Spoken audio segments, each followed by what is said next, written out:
Okay, early on in my tenure here, I made eye contact with Al fairly early. Those of you who know me, if you watch me, I'll start watching the audiences because I'm looking for feedback and I'm looking to make eye contact. I made eye contact with you, right? Yes, First one. It allowed me to become acquainted with him because he reached out to me. That's the kind of guy Al is. I realized quickly that we're both outgoing types and we're eager to meet new folks. My grandfather used to say about me that I never met a stranger. I'd say I'll take it one step further. Al did not only meet a stranger, but he'd talk to a wall even if it wasn't talking back.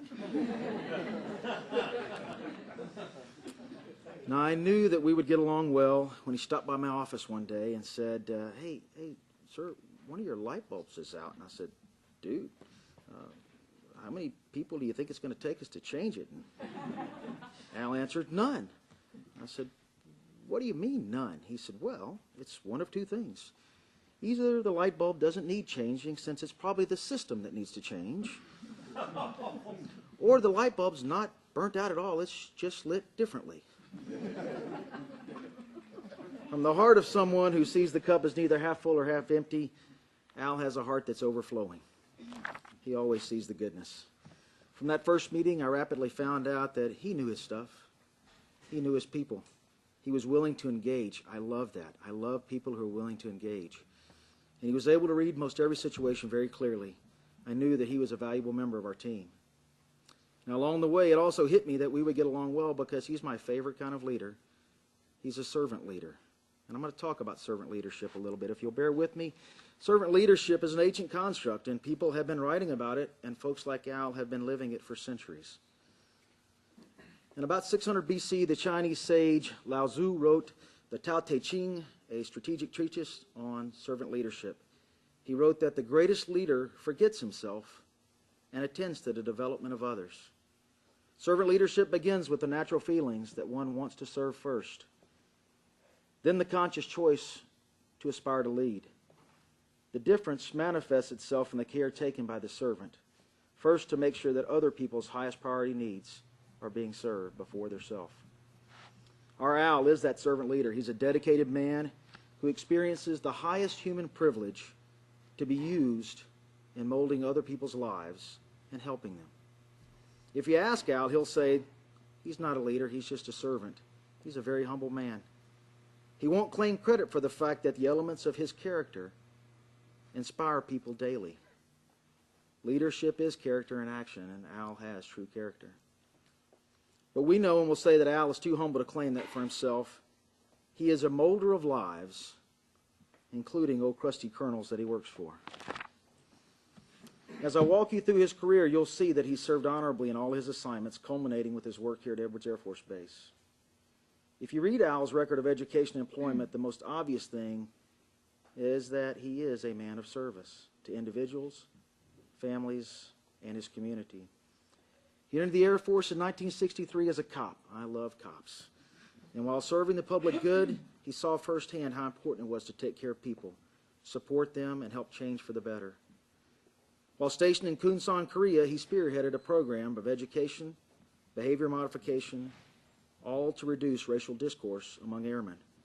He was so successful that he was recognized as a point man to go work on other situations in other facilities, including 3 installations where hostages were taken due to racial tensions. Now, after transitioning and working some time in civil engineering, Al pursued his passion for counseling. He went to school at the Texas Reality Therapy Institute for Families for 4 years and followed up with a core teaching program, drug, alcohol training and education counseling, race relations school, and many more therapy training schools and training events. He became a social actions educator and counselor for the Air Force, doing this for his last 10 years before retiring from the Air Force in 1983. He had a long, proud 20 years in the Air Force, and I believe it served him well for his next career. As mentioned, he was stationed in Korea. He was actually there 3 times, I believe. He was also stationed in Egypt, Germany, Japan, and a few locations here in the CONUS. That varied experience in multiple cultures was good experience and a good exercise in helping him understand people. In 1983 wasn't a good time to retire and just stop working. Kind of sounds like today, right, Al? Yes, sir. You sure you want to do this? Dean, are you positive he wants to do this? Okay. Cool, we'll keep going with the speech then. I had a little stop in here while I was going to, if we did, I was just going to fold the book up and walk out and go have your cake. But I got a north-south, so I'll keep going instead of an east-west. All right. Now, like many Americans who retire after 20 years in the military, Al decided to keep working. He focused on his passion for helping people, serving individuals and families yet again. He served as a drug alcohol educator and a counselor in 2 places in Germany, and then as the director of Army Community Service for 10 years, and the deputy director for Army Services in the Netherlands. Love the Netherlands, dude. That's a fun place to live. Just got to watch out for some of those parts of Amsterdam, right? I wouldn't know anything about it, but I've been told. Pictures in a book.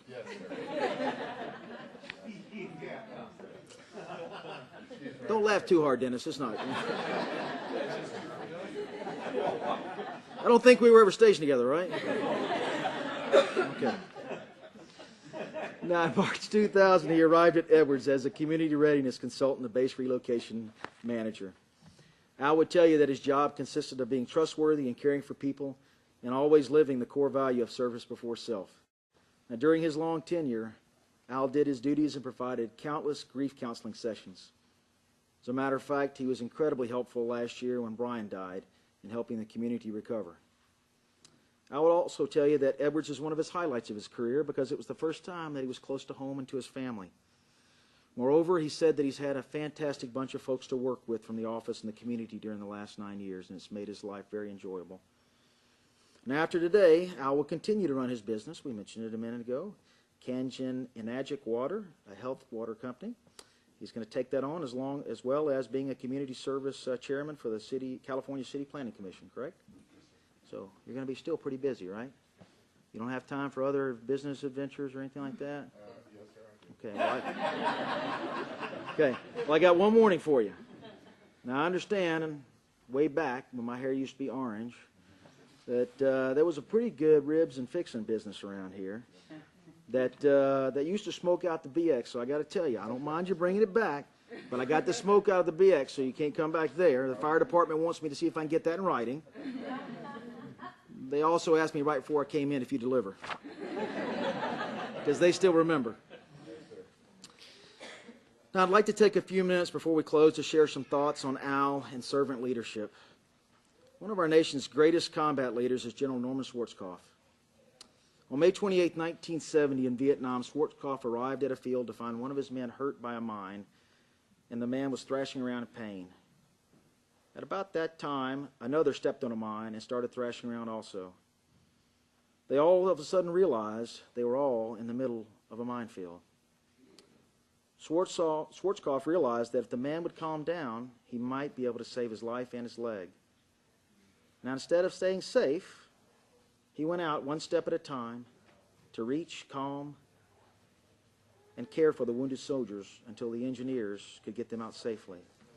Now, many words come to mind when you paint that. If you can paint that picture in your head of Schwarzkopf doing that as a young man, words like hero, courageous, foolhardy maybe. But what those soldiers saw that day was service, a servant leader in action. Al is that servant leader who for the last 47 years has tread into the minefield of human entanglements and emotion to calm that injured airman and with the help of others to save their lives, literally and figuratively.